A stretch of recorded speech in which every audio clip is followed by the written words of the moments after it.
第7节食品感官分析的分级试验。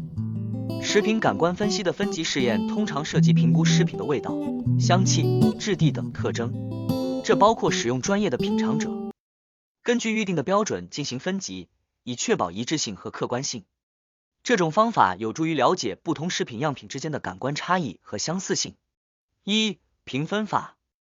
食品感官分析中的评分法可以采用数值标度，如1到10的分级，或是使用描述性词汇进行评价，比如苦味、香甜等。另外，也可以采用相对评价，将不同样品进行比较，确定它们在特定感官属性上的相对表现。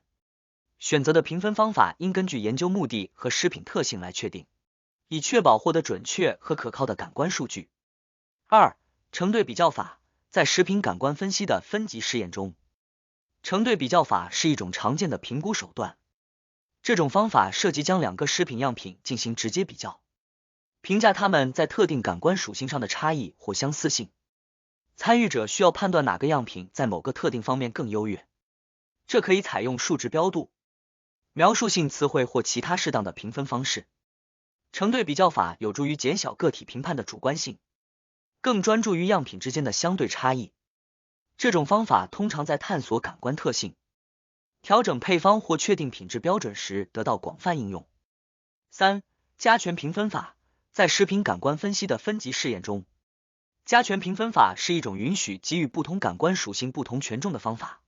这可以通过为每个属性分配权重系数，然后将得分乘以相应的权重来实现。例如，如果在评估咸味、甜味和酸味时，认为咸味对整体评分的影响更大，就可以赋予咸味较高的权重。这有助于更准确地反映出在多个感官属性中某些特征的重要性。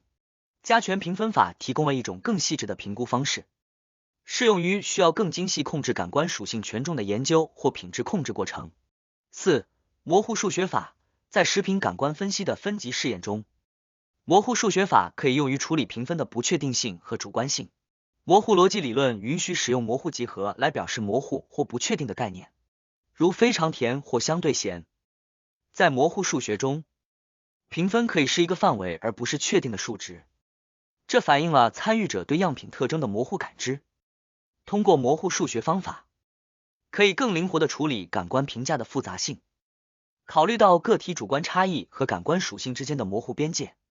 模糊数学法在一些复杂感官分析场景中可以提供更全面的信息，有助于更好地理解和应对食品的感官特性。5. 阈值试验。在食品感官分析的分级试验中，阈值试验是一种用于确定感官属性的阈值或感知线的方法。这种试验旨在确定参与者能够察觉或识别特定感官属性的最低水平。例如，阈值试验可能用于确定食品的甜味阈值，即被认为足够甜的最低含糖量。参与者可能被要求尝试一系列食品样品，其中含糖量逐渐减少，以确定他们能够察觉到甜味的最低浓度。阈值试验提供了关于感官感知的敏感度和特定属性的感知线的重要信息，对于调整配方或进行品质控制具有实际应用。阈值的确定受多种因素的影响，其中一些主要因素包括 A. 个体差异。不同个体对感官刺激的敏感性存在差异，因此阈值可能因参与者的生理和心理特征而异。B. 环境条件。感官阈值可能受环境条件的影响，例如噪音水平、光照条件或试验环境的温度。C. 身体状况。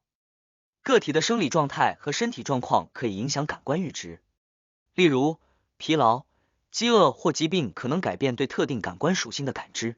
D. 习惯和文化。个体的习惯饮食和文化背景也可能影响感官阈值，人们在某些味道或香味上可能有不同的适应水平。1. 心理因素。个体的情绪状态、期望和注意力水平可能对感官阈值产生影响。情感状态或期望可能使人更或更不敏感于某些感官刺激。综合考虑这些因素，可以更全面地了解感官阈值的差异，这对于食品科学、医学和心理学等领域的研究具有重要意义。喜欢感官类学科的朋友，可以留意相关的视频与书籍。今天视频就介绍到这里，欢迎分享与传播，待续。